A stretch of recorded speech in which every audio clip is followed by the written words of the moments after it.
Hey everybody, this is Captain Kyle and I'm here with a special kind of retro review. I'm going to review a couple of the Autorollers that appeared in the Beast Wars the Second cartoon and toy line in Japan. We're going to go with Autolauncher and Autojetter. We'll see if they're cool and what parts aren't.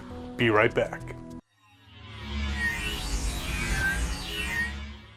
So the whole Beast Wars the Second, or Beast Wars 2 as it's sometimes called, came about because Japan loved Beast Wars. But we weren't putting out episodes of Beast Wars quickly enough for them. So they decided to come out with Beast Wars 2. And what they did in their toy line, they used a bunch of the non-show characters that were released in the toy lines in the US. And they also took a bunch of G2 molds, Machine Wars molds, and some unused G2 molds to create the Destron, which would be Decepticon or Predacon forces to fight the good guys. Now, there's actually 4 Autorollers in the set of Beast Wars 2. The other 2 are lime green, very Constructicon-like colored construction vehicles, but they're actually molds that were released in the G2 line. These are unused G2 molds. This one, I believe, was supposed to be like a reddish jet. This one was supposed to be like blue and white.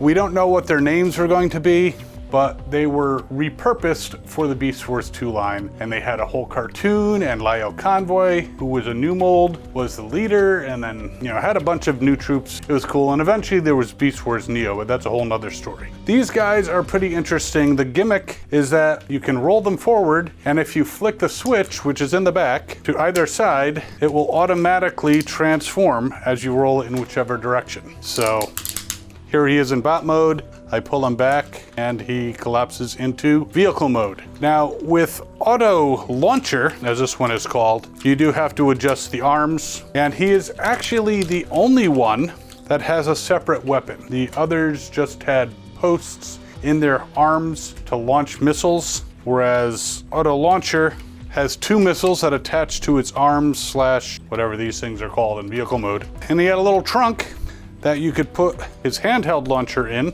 when in vehicle mode, so he didn't lose it. Now switching the switch to the middle means he can just roll freely. Woo! But he actually has an additional switch, because this switch in front, right here, you flick it, but as he's riding, discs fly out the front. And if you're lucky, you have a friend who's near them on the floor so he can return them. He comes with 5 discs in total. At least that's what I have. I don't think I lost any. And they just load into this front compartment. And now you know why he's called Autolauncher.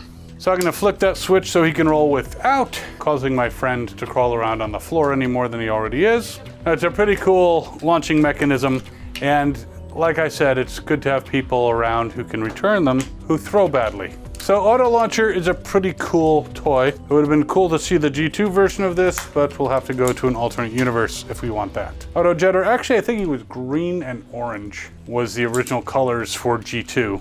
But now he's in this blue and gray thing. Now, I think that his mechanism, because I've had this for many years, may actually have corroded and not work anymore, because I can't seem to roll him into place, but I can force him into jet mode. And unlike the construction vehicles that pretty much would go right into vehicle mode, you have to manipulate his arms to give him his wings. So even if the mechanism was working, it would still need some additional work. Now he's got 6 missiles that serve kind of as fingers when he is in bot mode. And let's see, we can shoot 3 over that direction, see if those work. Well, that didn't work. And that launching mechanism doesn't seem to want to work. There we go, they kind of launch. They don't go that far. 2 of them made it off the table and kind of made it back to me. So it's not the best launching mechanism. There could be reasons why this was not released in the G2 line.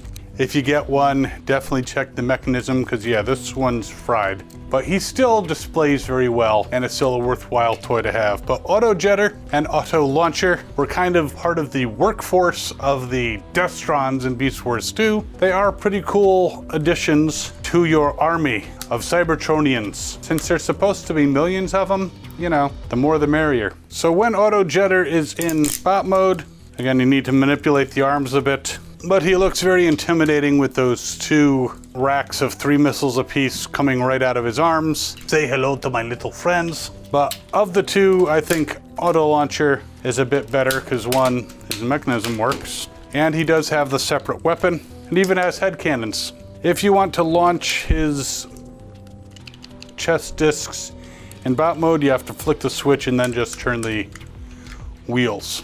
So that's pretty much it. I hope you enjoyed this trip down Beast Wars memory lane. If you weren't familiar with these G2 rejects, I guess you would call them, that made their way into the Beast Wars 2 line, you now are, and you now have something to possibly look for. I will put a link down in the description, so perhaps you can find them on eBay. You're not gonna find them on Hasbro Pulse or Amazon, or if you do on Amazon, not gonna be cheap, but very cool toys. I hope you like them as much as I do. And while you're hunting for your Autoroller army, you can check out these other videos over here. You can like, share, subscribe, leave a comment. We love comments. And we'll see you next time. As always, have fun and good hunting.